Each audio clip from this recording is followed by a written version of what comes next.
So these are lines set up with the rear blade pulling from that fence and then making a hard right, dumping it in a straight line, and then pushing it forward off the side of the hill.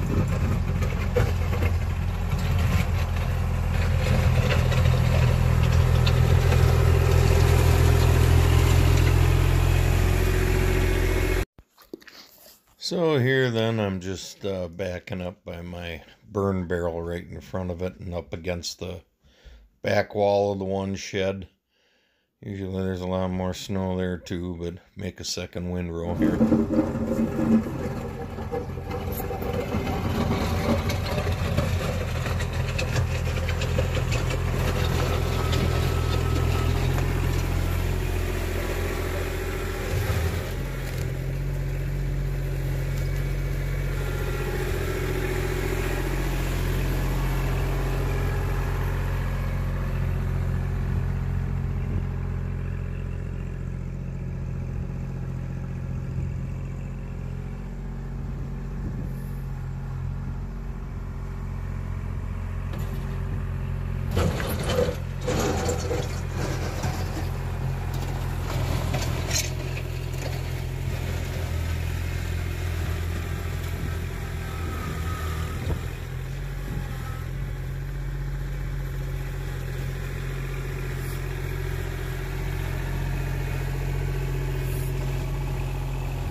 Here it doesn't show, but there's a pretty good dip in front of that trailer. That's where the water runs right through where the tractor is now. I used to take my bucket and drive up to there and back drag down, because in float that would really contour good. And obviously I don't have that option anymore, so I just got to back up and here I'm going to clean. I had a little left. So it's the one nice thing with that rear blade, unlike the front, is that follows me. When I've got the blade down, I can turn tight and it just drives right around, holds all the snow in pretty well. But it's kind of tough to go like the tractor is now, except facing the other way with the blade down, because it drops from the garage floor to where the rear tires are now. That drops about, it's probably 2 feet.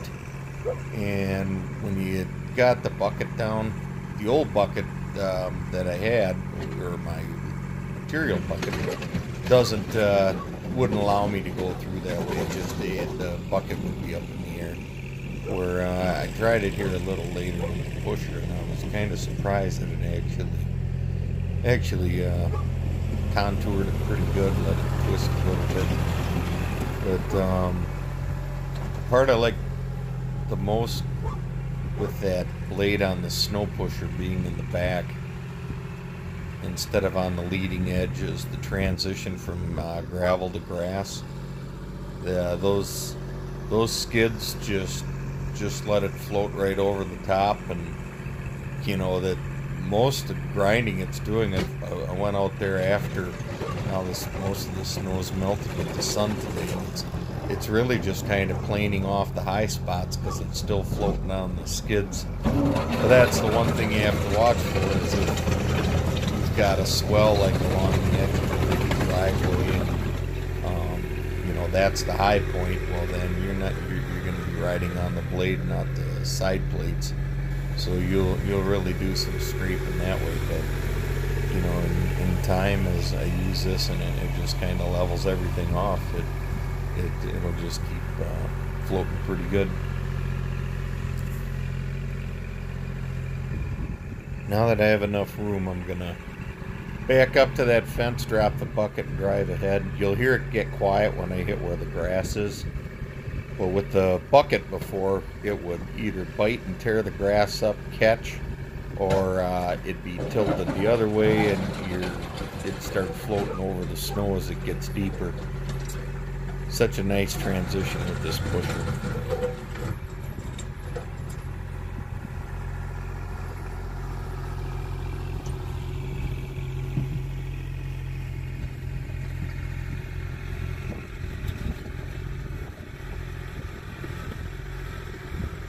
So anyways, I'll show you a picture of my backyard.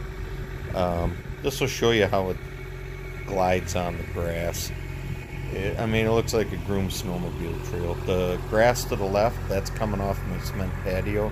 I have to back in with the rear blade, but the right just nice and smooth right to the pile.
Well, this is still recording. That would be wonderful. Yeah, it is. Well, I'm going to do the backyard tomorrow. I really like it. Really, really like it. Does good. Like I said, transition into the grass. It actually does push the top of the piles. Like the bucket, you know, because the snow just builds up against the back of that board.